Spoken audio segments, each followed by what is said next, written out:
chairman of European Works Council meetings for 12 years in total. We had at least 2 meetings per year. We had an average of 3, 4. Well, at every meeting, every single meeting, there was at least one person I had to introduce, welcome, because there were elections at local level, or a new company had joined the group, or somebody had retired, or whatever reason. And this is probably something that you all have also experienced. This is something that is so typical for the European Works Council. You have a very high turnover, you have constant change of members. Again, something that you really have to deal with. Or otherwise, once more, you start all over again. Practically every meeting, or at least every couple of years. Individual heterogeneity. As I said, in best possible worlds, all being trade unionists here, the best possible of all worlds, everybody would be a trade unionist, you might think. Well, not necessarily. Because also, at the trade union level, there are multiple differences. The way trade unions are organized, and those people, some of you here have already had a part training on that, which I've done myself, a few familiar faces. There are very different ways of organizing a trade union within the European Union. A trade union in Sweden is not the same as a trade union in Austria or a trade union in Spain. Which also means that even being a trade unionist, you might have huge conflicts with each other because your concept, your way of organizing is very different.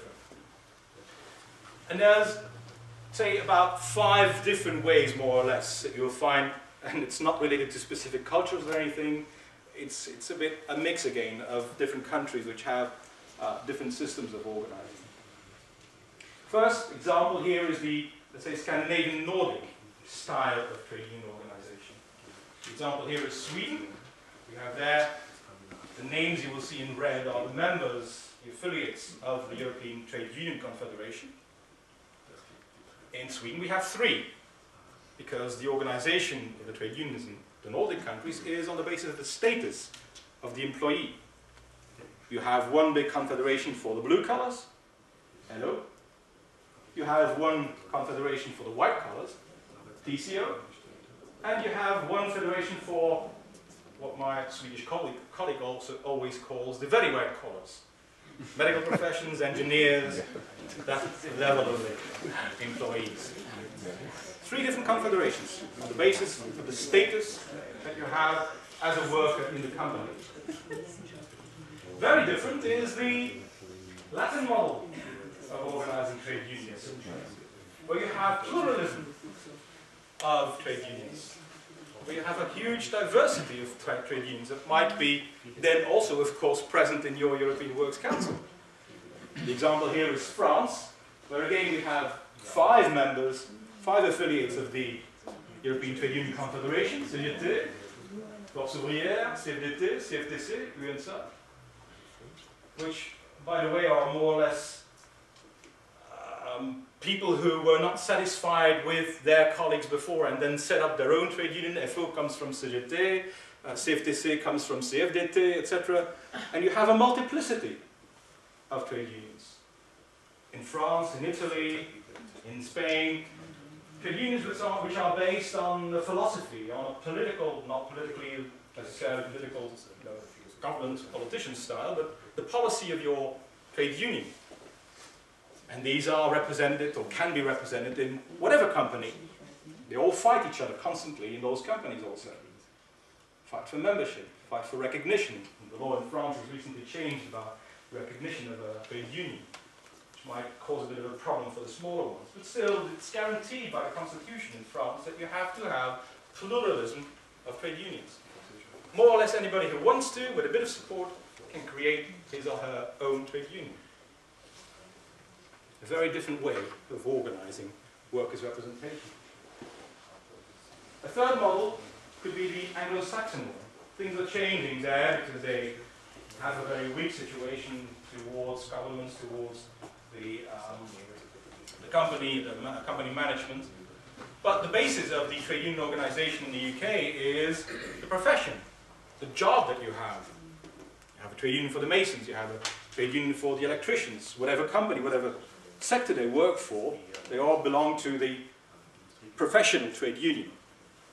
As I said, there is an evolution. You have one member of the ETUI in the UK, which is the Trade Union Congress, which in itself is a confederation regrouping 58 professional trade unions, of which the biggest ones are GMB, Unison, and Unite the Union, which in itself are already also mergers of individual smaller trade unions.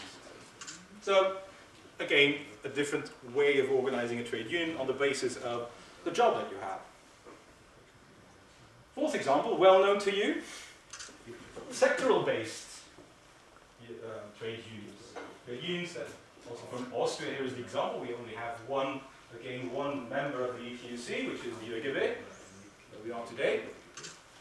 But ÖGB is the confederation of more or less sectorally organized trade unions. The same you will find in Germany. Very different from the Anglo-Saxon or the Mediterranean or the Nordic system of trade unions. We all are trade unionists, but we have very different backgrounds.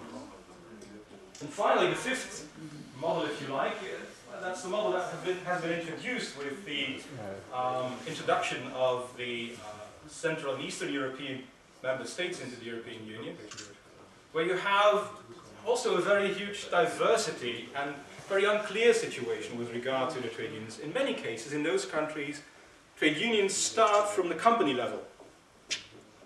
And it's that company section that decides whether or not they will affiliate to some confederation at national level or sectoral level. And in many cases, they don't.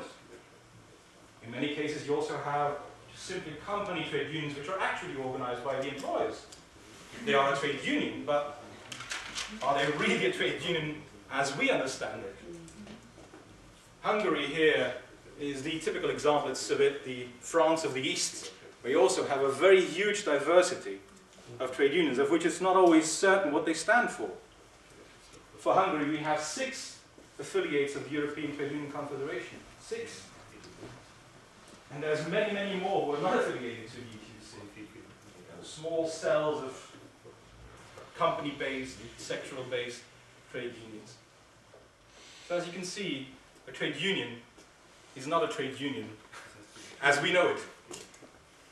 Very, very different systems of organizing. Which also explains why people coming from those different systems have different expectations about what a European Works Council will bring them, depending on the system they know in their own country. I'll try to confront 2 elements. First of all, say countries where you practically don't have any strong representation at all at company level. I've spoken about the Central Eastern European countries, but this goes also for the UK, for instance. They were very strong until Margaret Thatcher was Prime Minister, and she just abolished every right the trade unions had completely. And after now almost 20 years of Labour government, this situation still hasn't improved. They are still confronted with a very weak position. The trade unions in the UK do not have any automatic recognition in the company. It's the employer who has to decide whether or not he accepts to talk to some trade union. He gets to pick. The employer decides. And it's only as of a certain level of membership, over 50% of membership, that they can demand to be recognized. But even then, it still comes down to the employer saying whether or not he wants to recognize this particular trade union as being representative for the workforce in the company. I'm sure you, coming from Austria or the other countries represented, would be a bit uncomfortable with such kind of situation. UK, that's the normal thing. So they probably expect when they come to a European Works Council that this is heaven. This is where they have all the rights, this is where everything is going to happen, and they will be able to use that to strengthen their local representation. Probably too high expectations. Confront that with people coming from, well, I would say your countries, but Germany in particular, where you have very strong rights at local level and at company level. You even have the possibility of stopping company decisions. You have a kind of veto right. You can propose alternatives with which the employer has to which the employer has to take into account. They have to consider it. And they have to come back to you with an answer, whether they will or not integrate your proposal. Very, very strong information, consultation, and even co-determination rights. Strong level of presence in the boards, etc. And then you come to European Works Council, and you have a bit of information and consultation, and that's it.